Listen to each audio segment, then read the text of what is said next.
So get started with, I want to give you a count of my social media, which is 610 on Instagram, 672 on YouTube, and 571 on LinkedIn. So this is my social media account and I just wanted to record it. So today my brother left back to Udupi, and I will be missing him because when he arrived here, of course, like, I was not able to focus completely on work, but I had a great time with him. He played games, and even game is something I used to play in my childhood and I completely stopped it. So I really enjoy PC games. So he was playing Monster Hunter and I definitely recommend it. It's a great game, like sword fighting kind of game.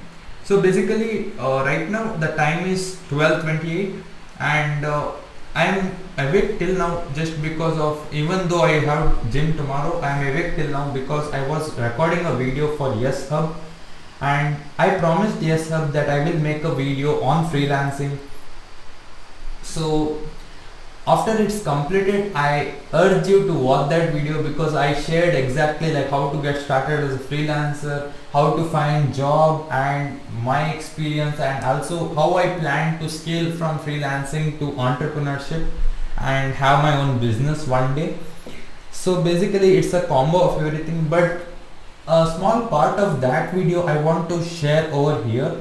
So after this video I will be like attaching that video, like where I share 4 steps to get started as a newbie freelancer. So watch this video till the end because it will be very helpful to you. So the purpose of this video was not to teach you about content writing, graphic designing in depth, but to teach you how to use your skills and earn money online. So let's get to the main point of this video, which is 4 steps to get started as a freelancer.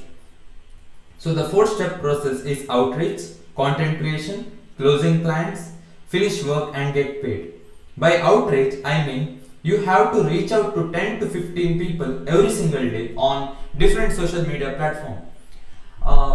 Some of the examples are LinkedIn, Twitter, Instagram, Facebook. I personally prefer LinkedIn and Instagram, but you can find clients on all these platforms. You can DM them, but be careful. You don't just spam them. You have to like research about them. You have to see their social media post.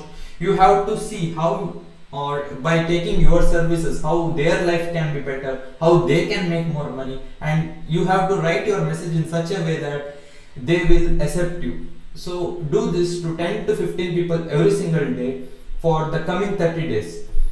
So step 2 will be content creation. So once you start DMing for 10 to 15 people every single day, you have to start creating content. You have to select one platform to start with. Like let's say you are creating content on Instagram. You are creating Instagram posts, you are creating Instagram reels. So you can daily post some or the other thing consistently about you, about yourself, about your skills, about your clients, about your service you offer, or anything, your inspiration, and those kind of things you can share on social media. So after that you have to close clients. So when you outreach people 10 to 15 people every single day for the rest 30 days, then it is highly possible that in 10 to 15 days you will have at least one client and you will start making money. So if you haven't start making money in 10 to 15 days of outreach process, that means you have to change something in your strategy, like the way you approach them, the way you research, and you should start reaching out to more people, let's say 20 to 30 people every single day.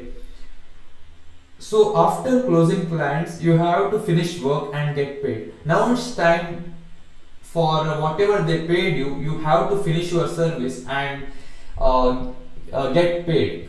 So after getting paid, you have to collect testimonials from them, like video testimonial, like how they felt working with you.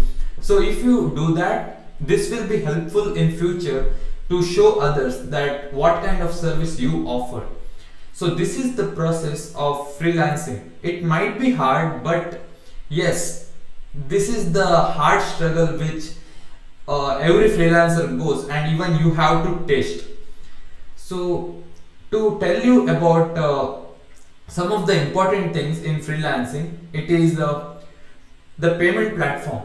So let's say you are dealing with Indian clients. So when you deal with Indian clients, you will receive the payment from GPay, Paytm, PhonePe, direct bank transfer. I'm not promoting any of the payment platform, but I want to tell you, so this kind of payment platform is valid only inside India.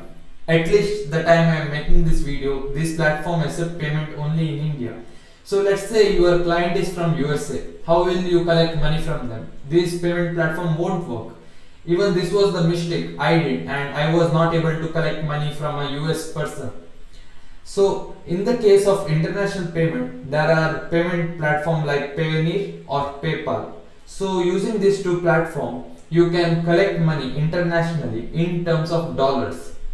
So as a freelancer, it is very important that you have all the Indian platform to receive money, and also you have at least one of the international method to collect money from abroad.